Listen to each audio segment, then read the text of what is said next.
భారత communist party Marxist ప్రధాన కార్యదర్శి కమ్రేడ్ సీతారాం యేచూరి గారు మరణించడం చాలా దురదృష్టకరం.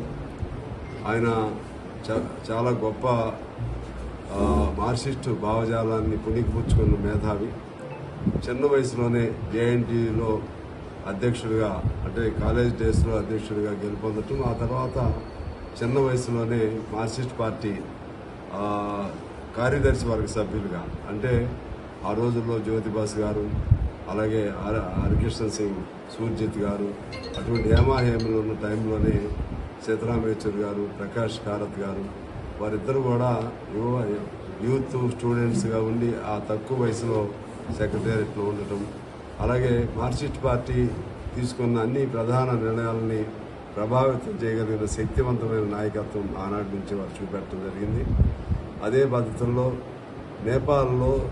నేపాల్ కమ్యూనిస్ట్ పార్టీ అధికారంలోకి రావటంలో, రెండు కమ్యూనిస్ట్ పార్టీల మధ్య సయోధ్య కుదర్చడంలో యేచూరి గారి పాత్ర చాలా గణనీయమైనటువంటి పాత్ర. దాంతోపాటు ఆయన సిపిఐ సిపిఎంకు సంబంధించి ఇటీవల కాలంలో మరింత సాన్నిహిత్యం పెరిగే విధంగా తన కృషిని ఆయన కొనసాగించడం జరిగింది. ఆయన ఎంత గొప్ప పార్లమెంటేరియన్ అంటే, సోనియా గాంధీ గారు ఎటువంటి పొత్తు లేకపోయినా సరే కాంగ్రెస్ నుంచి ఒక రాజ్యసభ స్థానం సీతారాం యేచూరి గారు ఉంటే బాగుంటుందని ఆఫర్ కూడా చేయటం జరిగింది. అదే పద్ధతుల్లో సీతారాం యేచూరి గారు ఆయన గొప్ప ఆయన బ్యాక్గ్రౌండ్, సామాజిక బ్యాక్గ్రౌండ్ గొప్ప బ్యాక్గ్రౌండ్ అయినప్పటికీ కూడా చిన్నతనం నుంచి ఢిల్లీలోనే ఉండటం జరిగింది. తన సామాన్యుడిగా తన జీవితాన్ని ఒక సామాన్యమైన కమ్యూనిస్టుగా గడపడం జరిగింది. దాంతోపాటు సీతారాం యేచూరి గారు గొప్ప వక్త కూడా, అనేక గ్రంథాలు రాశారు. ఆ విధమైనటువంటి సీతారాం యేచూరి గారితో ఈ మధ్య మేము ఆంధ్రప్రదేశ్ ఎన్నికల సందర్భంలో కోనవరం ఆ ప్రాంతంలో నియోజకవర్గ ఎన్నికల సభలో కూడా ఇద్దరు కలిశాము.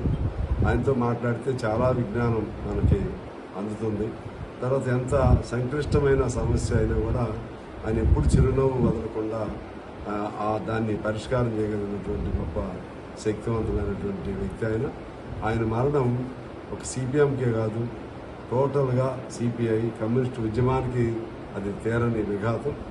అలాగే భారతదేశంలోని ప్రతి గొంతు, ఒక భారతదేశమే కాదు, ఆయన విశ్వ కమ్యూనిస్టు అనుకోవాలని ఆయన అంతర్జాతీయ కమ్యూనిస్టు నాయకుడు. ప్రత్యేకించి భారతదేశంలో పేద వర్గాలకి, కార్మిక వర్గాలకి, అలాగే ఆ హక్కులు కోల్పోతున్నటువంటి అణగారిన వర్గాల తరఫున ఆయన ఒక హక్కు. అందరి గొంతులు వినిపించగలిగిన గొప్ప గొంతు ఆయన. ఆ గొంతు వాళ్ళు మోగపోవటం చాలా దురదృష్టకరం. ఆయన మరణం పట్ల భారత కమ్యూనిస్ట్ పార్టీ తరఫున ప్రగాఢమైన సంతాపాన్ని తెలియజేస్తూ, ఈ మధ్యకాలంలోనే ఆయన తన కుమారుని కూడా కోల్పోవడం జరిగింది. ఇటువంటి విపత్కర పరిస్థితులు ఈ కాలంలో, ఇవాళ కమ్యూనిస్టుల అవసరం ఉన్నటువంటి తరుణంలో, ప్రజలు కోరుకుంటున్న తరుణంలో ఆయన కోల్పోవటం చాలా దురదృష్టకరంగా భావిస్తూ, మరొకసారి ఆయన మరణం పట్ల ప్రగాఢమైన సంతాపాన్ని, ఆయన కుటుంబ సభ్యులకి శ్రద్ధాంజలి, భారత కమ్యూనిస్ట్ పార్టీ మార్క్సిస్టు శ్రేణులకు కూడా నా సానుభూతిని తెలియజేస్తూ సెలవు. నమస్కారం.